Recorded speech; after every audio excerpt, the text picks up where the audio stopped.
Марьям Султан, проживающая в Турции, сообщила, что не может связаться со своими родными, с которыми за последние 4 года ей удалось поговорить всего 2 раза.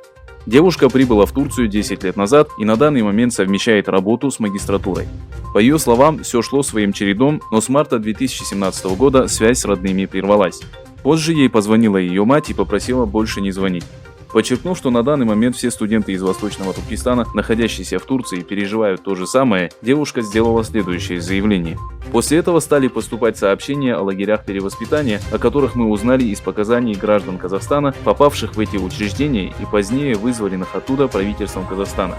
С тех пор каждого, чьи родственники находятся за рубежом, или тех, кто отправлял за границу денежные средства и занимался исследованием истории уйгуров, заключают в лагеря, обвинив в лицемерии.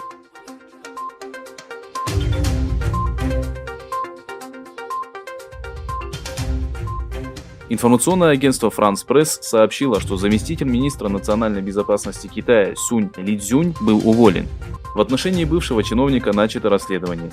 Иск против Сунь Лидзюня, обвиняемого в несоблюдении дисциплины и серьезных нарушениях закона, был принят инспекционным судом Дисциплинарного совета Центрального комитета Коммунистической партии. Высокопоставленный чиновник был арестован после того, как отправился вместе с секретарем партийного комитета провинции Хубэй в муниципальное бюро общественной безопасности города Ухань для расследования работ по устранению последствий эпидемии. Предполагается, что арест чиновника, который ранее занимал посты заместителя директора отдела внешних связей города Шанхай, заместителя директора отдела национальной безопасности, директора отдела внутренней безопасности, а также директора гонконгского и тайваньского офиса, связан с опасениями Коммунистической партии Китая об утечке информации относительно вируса, который вполне мог быть разработан китайскими вирусологами.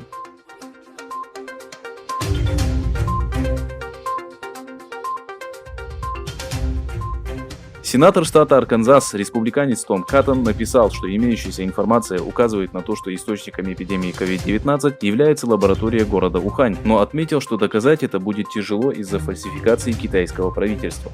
По сообщениям Wall Street Journal, сенатор заявил, что вопреки утверждению китайских властей относительно того, что впервые вирус был обнаружен у людей, посещавших уханьский рынок животных, первый случай был зафиксирован у человека, который находился намного далеко от этого рынка и не контактировал с людьми, побывавшими там.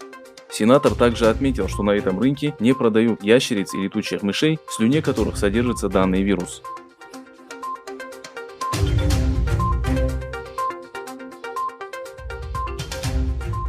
Недавно в сети появились утверждения о том, что лидер Северной Кореи перенес операцию и находится при смерти. Ссылаясь на американского чиновника, CNN сообщила, что послеоперационное состояние Ким Чен Ына является критическим. Другой американский чиновник заявил, что опасения за здоровье северокорейского лидера верны, но не подтвердил информацию о его состоянии. В свою очередь, в заявлении Офиса президента КНДР отсутствует информация о том, что 36-летний Ким Чен Ын, который некоторое время не появлялся на публике, тяжело болен.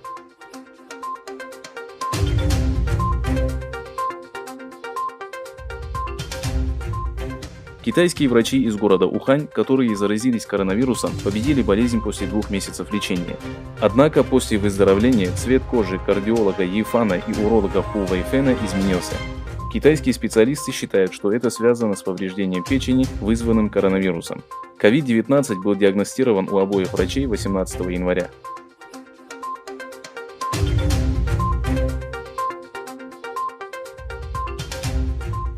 Число людей, погибших в результате вооруженного нападения в штате Новой Шотландии, расположенном на юго-востоке Канады, увеличилось до 23. В письменном заявлении подразделения Королевской конной полиции указывается, что начиная с вечера 18 апреля до обеда следующего дня 51-летний Габриэль Вортман застрелил 23 человека. Злоумышленник был обезврежен во время перестрелки с полицией. Наряду с Порто-Пике, Вентворс, Деберт, Шубенакади, Милфорд и Энфилд нападение было совершено в 16 точках штата. Было отмечено, что в районе инцидента ведется сбор доказательств и поисково-спасательные работы.